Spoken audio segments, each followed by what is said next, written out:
To get the ball rolling on this Monday morning, we welcome the president of TUTA, Mr. Martin Lumpkin. He joins us as per usual on the Zoom line to give us the update, a very timely discussion. We are mere weeks before the opening of the new school year. I would love to get an update as to repairs, as to where you are with the status of teachers. I know there is a candlelight vigil carded a couple days from now, so I look forward to all the details. Mr. Lumpkin, always good to see you, and thank you so much for the time. Hi, good morning, Mr. Williams. Thank you for having TUTA on your program this morning, and good morning to Trinidad and Tobago. So the vigil, apparently it's today, it's later on tonight. I'm seeing candlelight, so that can be the day. That's nighttime, literally across from our building, outside the Ministry of Education. What you all plan to achieve with this candlelight vigil? So the vigil will take place this evening at 6 p.m. And it's outside the Ministry of Finance. Finance?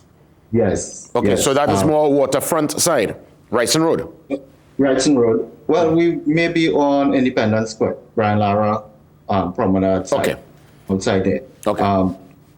We are kicking off a series of public demonstrations, and the issue that we are highlighting is the UNIMED Group Health Plan.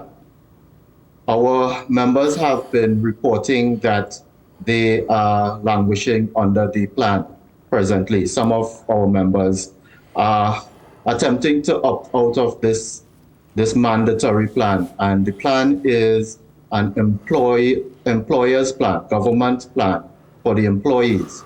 It's not a TUTA plan, and it is supposed to provide a certain level of security when it comes to group health.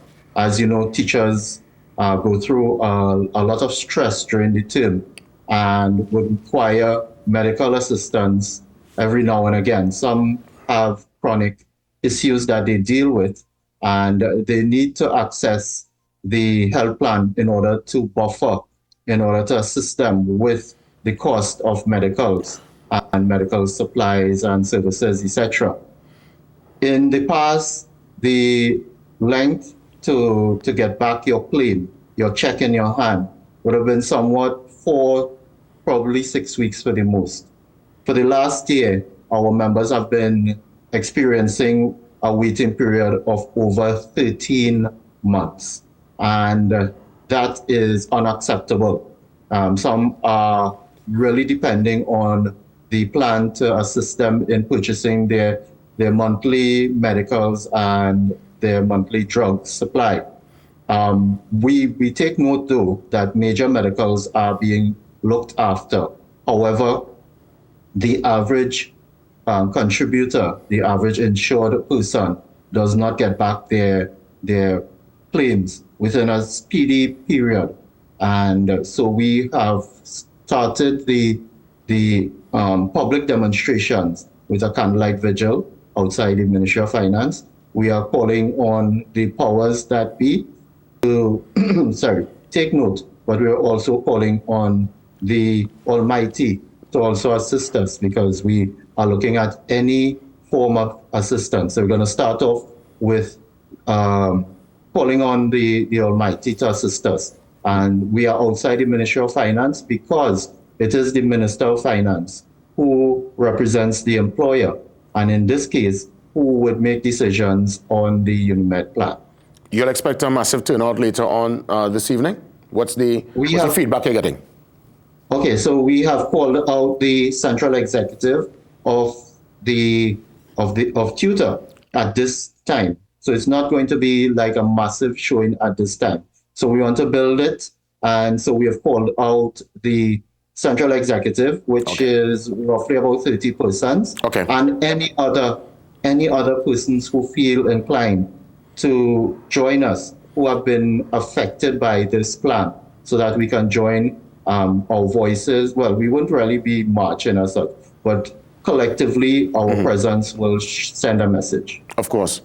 You know, I'm looking at The Guardian, an article about 3 days ago that speaks to TUTA, the organization you represent, and the NPTA, all saying that there is, up until, 3 days ago, no update on the vacation school repair program. Any change in that particular development as of today, the 12th?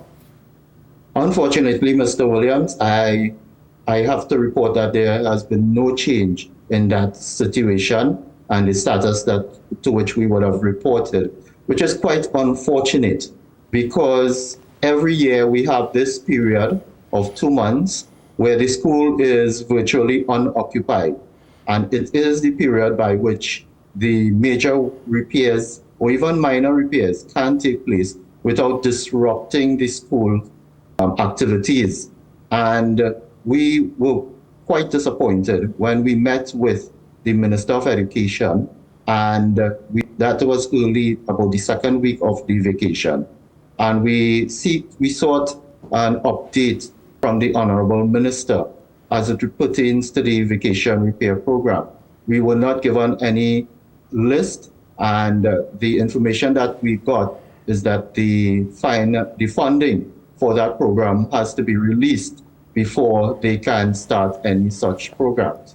We would have reached out to a number of our principals, and they too would have reported that they have sent in the information. So the Ministry of Education has an online platform called the School Infrastructure Management System, SIMS. And whenever there is any infrastructural issue, the principals have to log in and send it in. Our principals have been diligently sending it in. The school supervisors have been monitoring it. However, to this date, they cannot get any positive feedback. So one particular principal said that that school needs electrical upgrade, and that is so important in terms of running the school. You don't want to shut down because of any electrical problems, or you don't want any hazards, because as you know, sometimes you may have electrical fires. God forbid, we don't want that to happen. And she was told that they had to scale down the repairs that she will be getting at the school, and it will be done after school and on weekends. That is not ideal, because you can have materials being left on the compound. You can have some level of delays because sometimes something may pop up and you have to continue the work probably during the day, or it may cause some inconvenience. So this was the ideal time for that to happen. Let me ask you. It has not. Let me ask you, Mr. Lumpkin, so the repairs we're seeing going on, and let's say, for example, St. Mary's was on Frederick Street last week, scaffolding up, they're painting outside that iconic college there in Port of Spain. Some of the repairs we're seeing that's happening right now, is that based on what? Private funds? That's their own internal ecosystem making that happen? Or because I'm seeing some repairs going on around. What's causing that compared to other schools where nothing is happening? As far as we are aware, the major works have not commenced since we last inquired. In the case of St. Mary's, I really cannot say if it is in terms of their Past People's Association, in terms of their stakeholders, but I'm glad that they are getting a level of repairs and upgrade and improvement to the facade of the school, which will, as you know, lend to the morale of not only the students but the educators, the education professionals. However, by and large, we have not gotten any report of major repairs taking place. And again, we understand, and we know that the country is facing a financial situation. The ministry itself is facing financial situation. But we have been so bold to come out and say that education is so important. It's very important to national development. It's important to what is taking place in the society at large. And as such, the ministry can find the funding if they so desire to have the upgrades and repairs. The Honorable Minister did admit that we have aging schools and that there would need to be a large amount of expenditure. We have the stabilization fund that the government can draw down on. We see that for the mid-review, that there was the report that this fund was drawn down upon for certain aspects. What about education? Education, is it that important in the agenda of this government? that they can find the funding, we at TUTA have consistently said that an investment in education is an investment in the good of the nation. And in that regard, I'm seeing that TUTA also mentioned that at least coming into this new school year, there will be a shortage of teachers. Explain to us this particular development and if it will impact the primary school or the secondary school system more. What's happening with the teachers? This is not a new phenomenon amongst the education system. There has been vacancies in the teaching service for quite a number of years, and at some point in time larger than other points in time. However, during this last year to 2 years, we have seen that the filling of vacancies, the promotion of persons within the teaching service, upgrades, etc., have not been implemented as expeditiously as it should have been. What happens when you have a member of staff exiting the system, whether by compulsory retirement or by resigning, etc., etc.? It puts a strain on the staff that remains, especially the administrator, the principal. We have instances where teachers are teaching more than one classes. They would have to supervise other classes because there are times when teachers would have to take their days to see about important business or if they are not well. And there are instances where principals have to be teaching and running the school, which is not ideal at all, because you cannot concentrate on both at the same time. So one aspect will suffer. However, what has happened as well too, the Teaching Service Commission has said to us that they are willing to fill the vacancies. However, they are not getting the information as quickly as they should from the Ministry of Education. The HR section, both primary, secondary, and other areas are not sending the relevant documents in time. So people are applying, applications are in, it's just, I guess it's an administrative breakdown somewhere. As well, yes, and one important factor is that we have persons in the system, assistant teachers, primary and secondary in the system, awaiting upgrade to T1 or to T3, or even to T2, or T2 to T3. They're waiting sometimes years for them to be upgraded.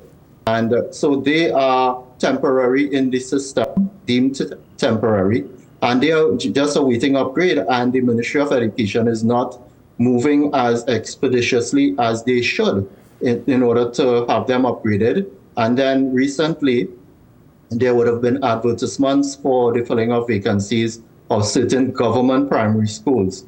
The process started and had to be stopped mid-flight because of reasons we cannot confirm. It's been said that... Was that the leak? Was that the leak we saw in the public domain? Yes.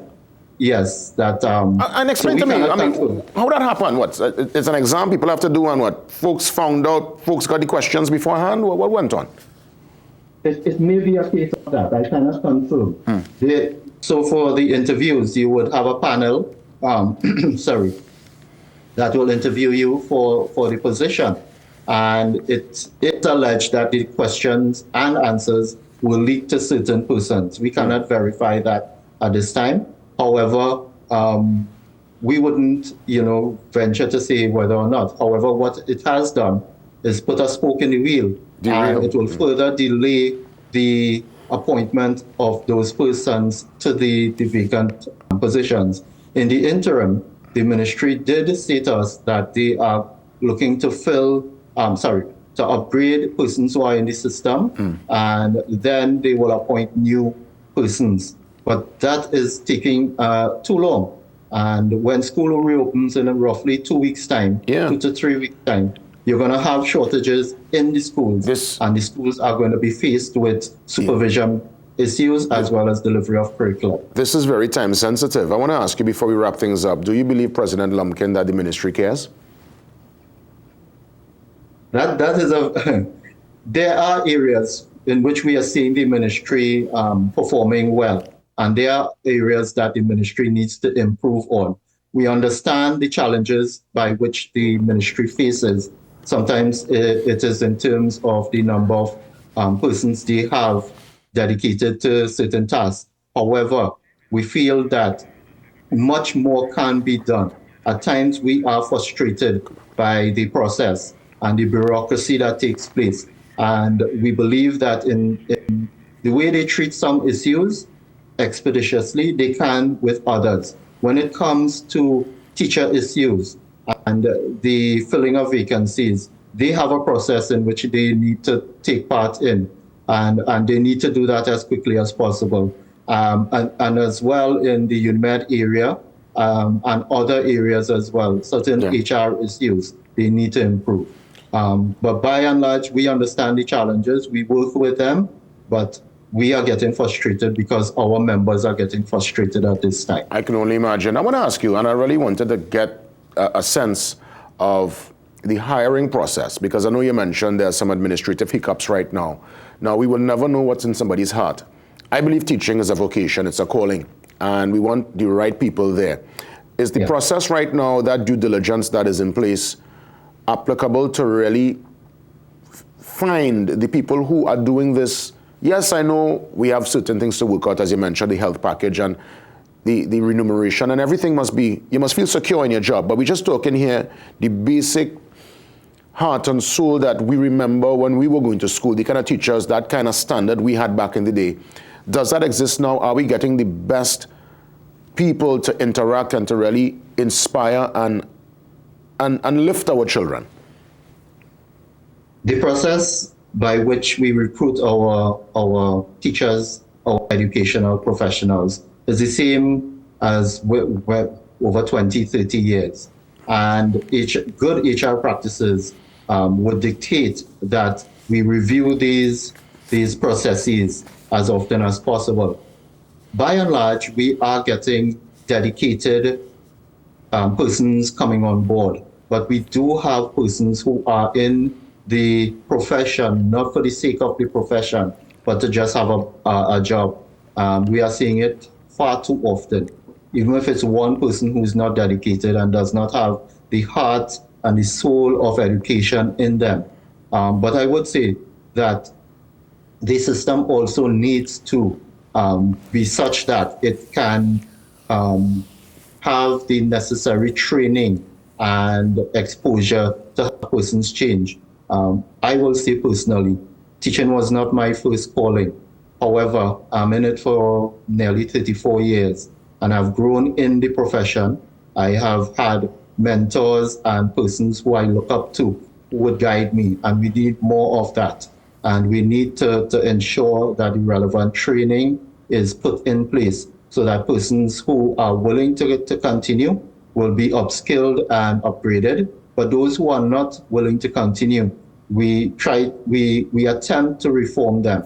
And if it is not, then we should have systems to have them exit the profession, because their practices can brand the profession and bring it into disrepute, but it can also affect the lives of our children and the nation as a whole. You know, because next year parents, I mean, your parents first and foremost, they are the ones to really take that charge. But next year parents, I believe sincerely, teachers, I look at my own personal life, certain teachers would have really made a significant impact, and they were able to spot the potential within me and guide me in a direction, and I am forever grateful. So, you know, that particular role of the teacher is of paramount importance, a very critical role in any society, especially here in Trinidad and Tobago. And we are seeing that the school and the teachers have that responsibility more and more, because it's you know, not taken up more by the family and the extended family and the community. So the school has to bridge that gap more and more. President Lumpkin, I want to thank you as always. Keep us posted. I hope all goes well. And if any update within the next couple of days or weeks going into this new school year, because I know we will talk and we will touch base within the next 2 weeks. If any improvement, any update, feel free to let us know. I will do that. Thank you very much, and thank you for the opportunity. You're most welcome. President of the Teachers, TUTA, Trinidad and Tobago Unified Teachers Association, Martin Lumpkin, touching base with us. We'll take a pause and we come back and we'll chit-chat and work our way to the 7 a.m. news update. See you soon.